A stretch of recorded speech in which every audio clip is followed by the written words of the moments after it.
அன்புள்ளங்களுக்கு வணக்கம்.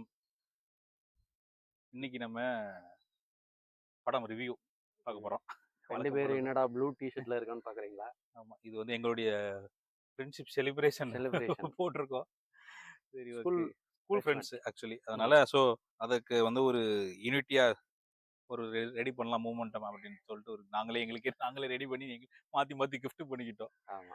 ஸோ அதுதான் இப்போ நம்ம என்ன படம் பார்க்க போறோம்னா, மணிரத்னம் இயக்கத்துல அஞ்சலி படத்தை பத்தி பார்ப்போம். ஆமா, இது எக்ஸ்ட்ரானரி மூவி. எனக்கு மணிரத்னம் டைரக்ஷன்ல வந்து ஒரு ஹிட், ஒரு பீக் அப்படிங்கிறது வந்து அஞ்சலி படத்தை தான் சொல்லுவேன். அதில் நீங்கள் ஒரு ஸ்டோரி ஆகட்டும், ஒரு ஸ்க்ரீன் பிளே ஆகட்டும், அந்த ஸ்க்ரீன் ப்ரெசன்டிங் ஆகட்டும், சின்ன சின்ன பசங்களை வந்து நீங்கள் இவ்வளோ பசங்க சேர்ந்து ஒரு ஆக்ட் பண்ணி ஒரு படத்தை நீங்கள் வந்து இப்படி ஒரு எக்ஸ்ட்ரானரி அவுட்புட்டை நீங்கள் வேற எந்த படத்துலையுமே பார்த்துருக்க மாட்டீங்க. எல்லாமே சின்ன சின்ன பசங்களா தான் இருப்பாங்க. ஏன்னா அவங்க இவ்வளோ மெச்சூர்டா நடிச்சிருக்காங்கிறது, அது வேலை வாங்கியிருக்கிறது அவ்வளோ பெரிய வேலை வாங்கினது சொல்லணும். ஸோ அவங்க பெர்ஃபார்ம் பண்ணதோட அதை எப்படி அவுட்புட்டை கொண்டு வந்து ஸ்க்ரீனில் ப்ரெசன்டபிள் பண்ணது வந்து இது அந்த டைம்ல 90s தான். ஓகேவா? ஸோ அதெல்லாம் வந்து ஒரு எக்ஸ்ட்ரானரி ஒரு பேக்கடு மூவி ஆகும். மியூசிக் எல்லாருடைய நடிப்பும் நல்லா இருக்கும், ஸ்க்ரீன் பிளே நல்லா இருக்கும், லைட்டிங் நல்லா இருக்கும், அண்ட் மியூசிக் எல்லாமே அந்த ஆல்பம் பெரிய ஹிட் ஆயிருக்கும். இளையராஜா வந்து டெக்னோவா ஃபுல்லா மாறின இடம் அதுக்குதான். ஒரு சாங் ஃபுல்லாமே பாத்தீங்கன்னா சிஜி இதுலயே பண்ணிருப்பாங்க. ஆமா, அது அப்ப கடைசி ஃபர்ஸ்ட் வந்து ஸ்டோரிக்கு போயிடலாம். ஸோ வந்து ஒரு ஹஸ்பண்ட் அண்ட் ஒய்ஃப் இருப்பாங்க, அவங்களுக்கு வந்து 2 பசங்க. ஸோ அந்த மாதிரி ஒரு நார்மல் சிட்டி லைஃப்பை வந்து நமக்கு அப்போ தான் இன்ட்ரடியூஸ் பண்ணி விட்டாரு மணிரத்னம். இந்த அப்பார்ட்மெண்ட் லைஃப் கல்ச்சர், இந்த பசங்க எப்படி இருப்பாங்க, அந்த அப்பார்ட்மெண்ட்ல என்னென்ன பிஹேவியர் நடக்கும், சின்ன சின்ன பசங்களோட சேட்டைகள்லாம் எப்படி இருக்கும், அந்த மாதிரிலாம் அந்த ஒரு கல்ச்சர் வந்து அப்போ தான் இந்த நம்மள மாதிரி ஊரில் இருக்கிறவங்களுக்குலாம் இதெல்லாம் பார்க்க தான் ஃபர்ஸ்ட் டைம் நாங்கள் இந்த மாதிரி ஒரு பர்சனுக்கு பார்க்குறோம். ஸோ நார்மல் லைஃப் தான் போயிட்டு இருப்பாங்க, அந்த ஃபேமிலியில் போயிட்டு இருக்கும். அவங்களுக்கு ஒரு டெலிவரியில் வந்து ஒரு குழந்தை வந்து ஒரு மென்டல் ஹெல்த் இல்லாமல் இருக்கும். ஆமாம். ஸோ அந்த குழந்தை தனியாக வந்து ஃபிசிக்கலி சேலஞ்ச் இல்லை, மென்டலி சேலஞ்சராக இருக்கும். ஸோ அந்த குழந்தைய தனியாக வச்சு, ஃபேமிலியோட இல்லாமல் தனியாக வச்சு இந்த ஹஸ்பண்ட் பார்த்துட்டு இருப்பாப்ல. ஹஸ்பண்டுங்கிறது ரகுவரன் தான். ரகுவரனுடைய ஒரு அதெல்லாம் பெர்ஃபார்மன்ஸ்லாம் சொல்லவே முடியாது, இருக்கக்கூடாது. ரகுவரன் எல்லாரும் வில்லனா நிறைய படங்கள் கேரக்டரைசேஷனா. ஆமா, இதுல வந்து அவர் எந்த அளவுக்கு நடிப்புக்கான ஒரு பெரிய.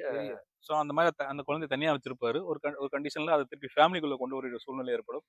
அதை எப்படி கொண்டு வந்ததுக்கு அப்புறம் அந்த ஃபேமிலி என்னென்ன நடக்குது, அதுக்கப்புறம் அந்த குழந்தைக்கு என்ன ஆச்சு அப்படிங்கிறத வந்து எல்லாரும் 100 பேர் படத்தை பார்த்துருப்பீங்க. பட் பார்க்காதவங்களுக்கு சொல்றோம், அது ஒரு சஸ்பென்ஸான ஒரு நல்ல ஒரு ஃபேமிலி டிராமா. ஸ்கிரீன் பிளே என்ன பண்ணிருப்பாருன்னா, ஃபர்ஸ்ட் மென்டலி சேலஞ்சுன்னு எல்லாருமே வெறுப்பாங்க அந்த குழந்தைய. ஆமா, அந்த அபார்ட்மெண்ட்ல இருக்கிறவங்க எல்லாருமே ரொம்ப வெறுத்து இவங்களை இங்க வைக்காதீங்க அப்படிங்கிற மாதிரி எல்லாம் சொல்லுவாங்க.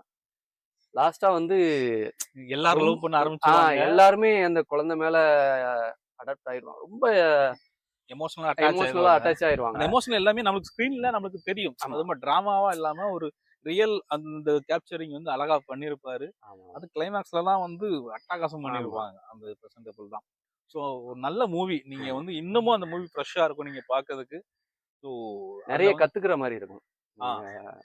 குழந்தைங்கள்ட்ட எப்படி நடந்துக்கணும், பிஹேவியர், அப்ரோச், சின்ன சின்ன விஷயங்கள் நல்லா அதுல பண்ணிருப்பாங்க. ஸோ ஃபர்ஸ்ட் வந்து எனக்கு ஒரு பக்கம் இருந்தாலும் அதுல நடிச்ச நடிகர்கள் ரகுவரன், ரேவதி, பிரபு கெஸ்ட் ரோல் பண்ணிருப்பாரு.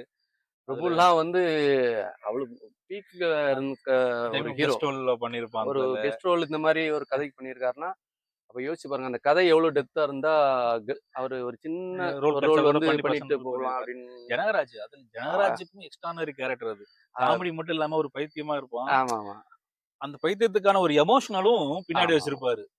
ராமசாமி பின்னாடி அந்த டப்பா மாதிரி கட்டிட்டு அதெல்லாம் பயங்கரமா கனெக்ட் ஆகும். வி.கே. ராமசாமி சொன்ன மாதிரி.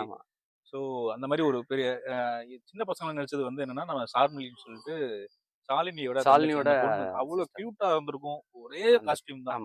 அந்த ஒயிட் ஒயிட் ஷூ, ஓப்பன் ஹேர்ல விட்டு அந்த பிள்ளை அவ்வளவு கியூட்டா இருக்கும். அந்த தியேட்டர்ல பாக்கும்போது உங்களுக்கு அவ்வளவு எடுத்து கொஞ்சம் போல இருக்கு. அந்த மாதிரி எல்லாருக்குமே அந்த குழந்தைய ஒரு தடவையாவது முட்டை கொடுக்கணும். அந்த மாதிரி அது நல்ல இம்பாக்ட கொடுத்துச்சு. சாமிங்கா இருக்கும். அந்த ஸ்டோரி எவ்வளவு ஹெல்ப் பண்ணிச்சோ அதே மாதிரி அந்த பேபியோட பிரசன்டேஜ் நம்ம அந்த பேபியோட கனெக்ட் ஆகுறதுக்கு ரொம்ப ஈஸியா இருந்துச்சு அந்த டைம்ல. அது ஸோ போக அந்த பொண்ணு அந்த வயசுல எப்படி இவ்ளோ அழகா நடிச்சிருக்குங்கிறது அதுக்கப்புறம் ஆச்சரியமா அது நடிக்கவே இல்லை, நடிக்கவே இல்லை. ஆக்சுவலி அதுக்கப்புறம் நிறைய ராமநாராயண் படங்கள் நிறைய பண்ணிட்டு ஆமா, இருந்துச்சுன்னு ஆமா. நினைக்கிறேன் இல்ல. பண்ணிருக்கேன். செந்தூர தேவி, ஆமா, ஆமா. துர்கா அதெல்லாம் நல்லா பீச்சுட்டு ஓடிச்சு. குழந்தையா இருக்கும்போது அது ஆ. அஞ்சலில எக்ஸ்ட்ராடினரியா இருக்கும் அந்த இந்த நடிப்பு. படமே உங்களுக்கு எல்லாருடைய பெர்ஃபார்மன்ஸுமே நல்லா இருக்கும். ஆமா. அது அப்படி பார்க்கும்போது பி.சி. ஸ்ரீராம் அவருடைய இதுக்கு சொல்ல வேண்டாம். ஃபோட்டோகிராஃபி. ஃபோட்டோகிராஃபி அதுவும் நல்லா இருக்கும். வழக்கம் போல இளையராஜா என்னன்னா ஃபர்ஸ்ட் ஒரு ஒரு ஒரு பேட்டர்ன் ஆஃப் மியூசிக்ல இருந்து அந்த பேட்டர்னை மாத்துறாரு. ஃபுல்லா டெக்னோவா இருக்கும். ஆமா, மொட்டை மாடியா இருக்கட்டும், ஆமா. சம்திங்கா இருக்கட்டும், எல்லாம் எலக்ட்ரிக்கல் எலக்ட்ரிக்கல் இன்ஸ்ட்ருமெண்ட்ஸ் இன்ஸ்ட்ருமெண்ட் ஆகட்டும், உள்ள வராது. போகும் மேகம் தூரம் ம். தூரம் இருக்கட்டும், அப்புறம் ஸ்டார் வாஸ்ன்னு சொல்லி அந்த சாங் ஃபுல்லா கிராபிக்ஸ் இருக்கும். ஆமா, ஆமா. இப்போ நம்ம ஃபுல்லாமே கிராபிக்ஸ் பத்தி அவ்வளவு ஆமா, ஆமா. பேசுறோம்ல, அப்போ வந்து எதுவுமே இல்லாம அந்த ஃபுல் சாங்ஸ்மே வந்து ஃபுல் கிராபிக்ஸ் கிராபிக்ஸ்லயே ஸ்டார் வாஸ் மாதிரி பண்ணியிருப்பாங்க. பண்ணிருப்பாங்க. அது நல்லா இருக்கும். அப்புறம் அஞ்சலி அந்த பாட்டா இருக்கட்டும், அப்புறம் ஒரு இரவு நிலவு தெருவில் இறங்கி அதுல பானுப்பிரியாவோட கெஸ்ட் டான்ஸ் ஆ பண்ணிருப்பாங்க. ஸோ சாங்ஸுமே இன்னைக்கு நான் சொல்றேன், அந்த பாட்டை எடுத்து நீங்க 5.1லயோ இல்ல உங்ககிட்ட இருக்க ஹோம் தியேட்டர்லயோ நீங்க போட்டு போட்டு பாருங்க. பாருங்க. அவ்வளவு கிளாரிட்டியா இருக்கும். அவ்வளவு நீ சொன்னது பீட் அப்படி இருக்கும். ஆக்சுவலி ஏஆர்மானுடைய வேலையும் அங்க இருக்குது. இருக்கு. அவர் அப்ப சவுண்ட் அவரும் இன்ஜினியர் அப்போ சப்போர்ட் அங்க பண்ணிக்கிட்டு ஒர்க் இருந்தாரு. பண்ணியிருக்காரு. ஸோ அந்த மாதிரி ஒரு எல்லா எல்லா என்ன சொல்றது அந்த டிபார்ட்மெண்ட்லயுமே நல்ல பீக்கா இருந்த படம் அஞ்சலி. அதுக்கப்புறம் என்ன சொல்றது அந்த மாதிரி ஒரு ஒரு ஜனரஞ்சகமான படம், குழந்தைகளுக்கான ஒரு படம் வந்து தமிழ் சினிமால அவ்வளவு பெருசா வந்துச்சா வரவே அப்படிங்கிறது இல்ல. தெரியல.